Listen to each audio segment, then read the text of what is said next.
अब अपन एक्सरसाइज 2.2 से पहले उदाहरण नंबर इसका चौथा आता है, उसको सॉल्व करने जा रहे हैं। तो यहाँ पर आपको ध्यान देना है।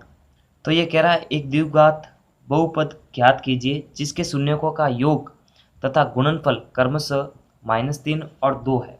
तो इसको सॉल्व करने का तरीका क्या रहेगा, आपको इस पर ध्यान रखना है। तो सबसे पहले लिखना है शून्यकों का योग, शून्यकों का योग। तो देखिए शून्यकों का योग तो हमारे को मानना पड़ेगा कि दो शून्यक है। जैसे एक पहला शून्यक मान लेते हैं अल्फा, दूसरा मान लेते हैं बीटा। तो शून्यकों का योग यानी ये दोनों जुड़कर क्रमशः दे रखा, तो ये योग पहला आ रहा तो ये -3 इसका होगा। इसी तरह शून्यकों का गुणनफल इसी प्रकार, नहीं तो आप एक लाइन और भी पहले लिख सकते हैं कि माना कि वे दो शून्यक बराबर अल्फा तथा बीटा है, फिर इनका योग, ऐसे भी आप कर सकते हैं। लेकिन डायरेक्ट करना चाहो तो भी आप कर सकते हैं। इसी प्रकार शून्यकों का गुणनफल, शून्यकों का गुणनफल, तो गुणनफल का मतलब इनको गुणा करके बताना। तो अल्फा इंटू बीटा बराबर ये बता रहा है, गुणनफल बाद में आ रहा है तो 2 ही होगा इसका।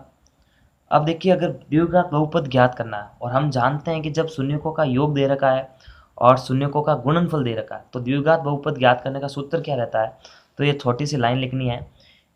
हम जानते हैं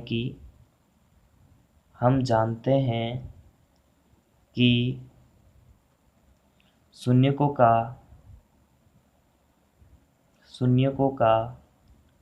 गुणनफल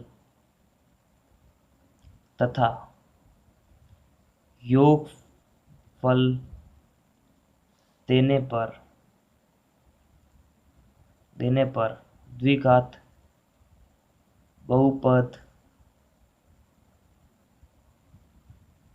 बराबर क्या होता है कि k तो रहता है बाहर, फिर ये कोष्टक एक्स स्क्वायर माइनस शून्यकों का योगफल यानी alpha plus beta into X plus alpha into beta यानी शून्यकों का गुणनफल। ठीक है, ये सूत्र रहता है। इसका व्यापक सूत्र यानी नॉर्मल सूत्र ये रहता है। तो यहाँ पर हमारे को करना क्या है, क्वेश्चन के अंदर शून्यकों का योग दे रखा है और शून्यकों का गुणनफल भी दे रखा है। इसमें इसकी वैल्यू पुट करेंगे यानी रखेंगे तो आंसर आ जाएगा। तो x square minus alpha plus beta कितना दे रखा है, -3 है, तो कोष्टक में -3 into X plus alpha into beta दे रखा है +2। इसको और सॉल्व करते हैं थोड़ा सा, अभी तक सॉल्व नहीं हुआ है। एक्स स्क्वायर, देखो ये माइनस माइनस हो जाएंगे प्लस, और ये 3 इंटू 3 जो है इससे एक्स से इंटू होगा तो 3 का एक्स बनेगा, तो 3x तो बन ही जाएगा, प्लस का हो जाएगा 2। ठीक है, तो ये अभी समीकरण जो है द्विघात बहुपद की समीकरण हमारे को ज्ञात करनी थी, जो कि ज्ञात हो चुकी है। तो इस तरह से ये उदाहरण नंबर 4 सॉल्व हो जाता है। पूरे चैप्टर की प्लेलिस्ट की लिंक आपको वीडियो के डिस्क्रिप्शन बॉक्स में मिल जाएगी, वहाँ पे जाके आप बैक टू बैक सारे वीडियोस और सारे एग्जाम्पल देख सकेंगे। तब तक के लिए लाइक, सब्सक्राइब और शेयर कर दीजिए। नमस्कार, थैंक्स फॉर वॉचिंग।